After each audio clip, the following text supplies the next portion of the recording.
Tomorrow, you will walk beside someone. Maybe a friend, maybe a stranger on a crowded platform.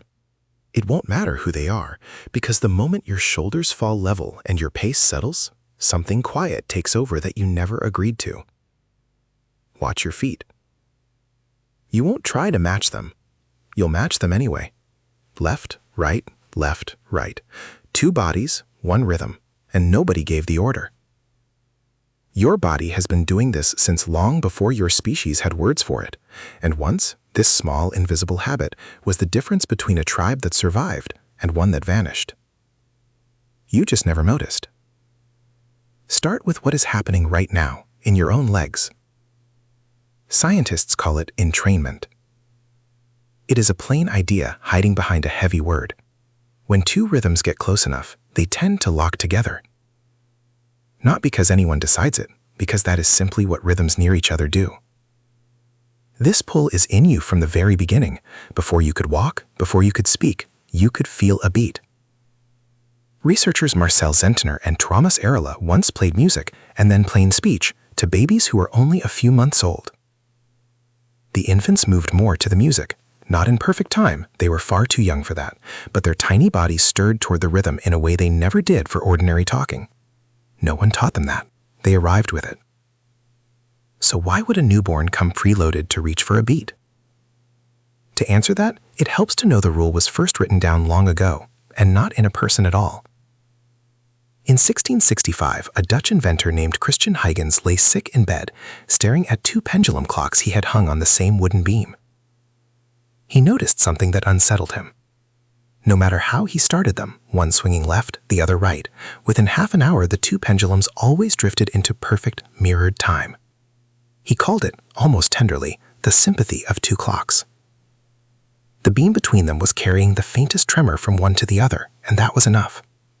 Two machines, touching nothing but the same piece of wood, refusing to stay strangers. Now picture what that means for two people sharing the same floor, the same air, the same path down a sidewalk. You are far more sensitive than a clock. You see the swing of an arm, you hear the click of a heel, you feel the rhythm of the body beside you through 100 tiny channels you never consciously check. So you fall in, quietly, automatically. You can even feel it when it fails. Walk next to someone whose steps refuse to line up with yours, and a small itch of wrongness creeps in, a low nagging sense that something is off, until one of you shifts and the rhythm clicks into place. And here is the question worth sitting with. If your body works this hard to move in time with other people, what was it built to gain?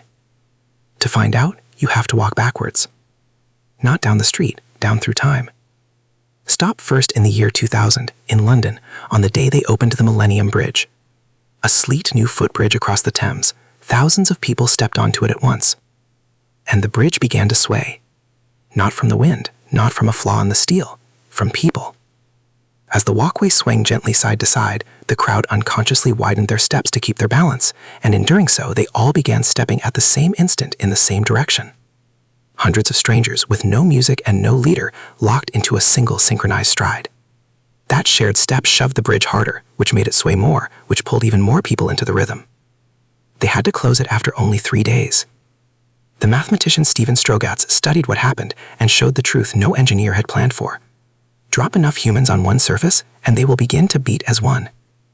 You are wired to find the common rhythm, even when it shakes the ground beneath your feet.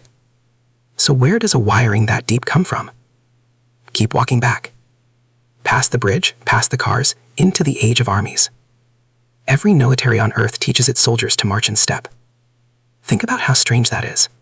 No one has fought shoulder to shoulder in tight rows for over 100 years. Marching wins no modern battle. And yet the drill survives, in every nation on every continent, because commanders have always sensed it does something to the people who do it. A historian named William McNeill felt it himself as a young soldier, drilling for hours in the Texas heat in 1941. He expected to be bored. Instead, he described a strange swelling joy, a sense of growing larger than himself, of dissolving into the men around him. He spent decades chasing that feeling, and he gave it a name, muscular bonding. Moving as one body, he argued, does not just look unified, it makes you feel unified, deep in the nervous system, whether you want to or not. The march was never really about walking, it was about welding strangers into something that would not break under fire. And the soldiers were late to it, late by tens of thousands of years. Walk back further. Before uniforms, before kings, before writing of any kind. Now you are among people who danced. Every human culture ever discovered has had two things in common: language and rhythm shared between bodies. Drumming, clapping, stamping, turning in circles until the line between yourself and the person beside you goes soft. For a long time, outsiders watched this and called it primitive, just a way to let off steam. They had it exactly backwards. This is the top of the climb, so slow down here. In 2009, two researchers at Stanford, Scott Wiltermuth and Chip Heath, ran a deceptively simple experiment. They had groups of people do ordinary things, walk together or sing together, some moving in sync, some deliberately out of sync. Then they had everyone play games that measured how much each person would trust the group and how much they would give up for it. The result was clean and a little startling. The people who had moved in time with one another cooperated more, gave more, trusted more. It wasn't that they suddenly liked each other, they simply began to act like a single unit. Moving together, it turned out, quietly rewrote how much these strangers were willing to risk for one another. Rhythm was not decoration laid on top of human cooperation. Rhythm may have been one of the very tools that made cooperation possible at all. And there is a reason it reaches so deep into you. A few years earlier, a team at Oxford led by Emma Cohen, working alongside the scientist Robin Dunbar, studied rowers. They measured each athlete's tolerance for pain after a workout. Then they compared two conditions: rowing alone on a machine and rowing as a synchronized crew, every oar pulling as one. After moving in perfect unison, the rowers could endure noticeably more pain than after the very same effort done alone. Their own bodies have flooded them with endorphins, the brain's homemade painkiller, the same chemistry behind a runner's high. Sit with that for a moment. Moving in sync with other people does not merely feel nice, it changes your body's chemistry, it dulls pain, it rewards you, from the inside, for falling into step. So now you can finally see what your feet were reaching for on that sidewalk. Go all the way back, to a fire, to a circle of people who could barely string a sentence together. They had no contracts, no laws, no way to promise one another a single tomorrow. What they had was the night, the drum of hands on skin, the stamp of feet on packed dirt, and the discovery that when bodies move as one, something happened that words alone could not yet do. For a few minutes, there was no me, there was only us. That feeling was the first social glue humans ever made. A band that could synchronize could hunt as one animal, raise children as one household, and stand against the dark as one wall. A band that could not drifted a dart. And here, at last, the thread from the very first minute pulls tight. The reason your body works this hard to match a stranger's steps is that for almost the whole of human history, the people who felt the pull to move together were the people who stayed together. And the people who stayed together are the only ones who lived long enough to leave descendants. That line of synchronizers runs unbroken, all the way down to you. Now snap back to the present. To the sidewalk, the train platform, the crowd spilling out of a concert, somehow walking in slow waves. None of it is gone, it only went quiet. You feel its ghost every time a song makes a whole room move at once. You feel it when a stadium falls into a single clap without anyone calling the beat. There's even a study of this. The physicist Zoltan Netta recorded audiences after a show and watched their scattered applause collapse again and again into one unified rhythm, then break apart, then gather once more. No one organizes it, it organizes itself. That warmth you feel in those moments, that small wordless sense of belonging you can never quite explain, is older than every language on earth. It is your body recognizing safety the way it always has, not by what a person says to you, by whether they move with you. So here is something to carry out the door with you. Think about the last time you truly felt it, that pull to move as one. Was it inside a huge crowd, swallowed up in something vast and roaring, or was it walking quietly beside one single person you love?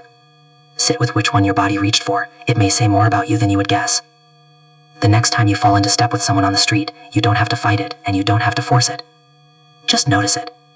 Notice the oldest conversation your species has ever had, still going on, with no words at all, right there in the rhythm of 4 feet against the ground. You were never only walking. You were saying the thing humans have always said without speaking. I am with you.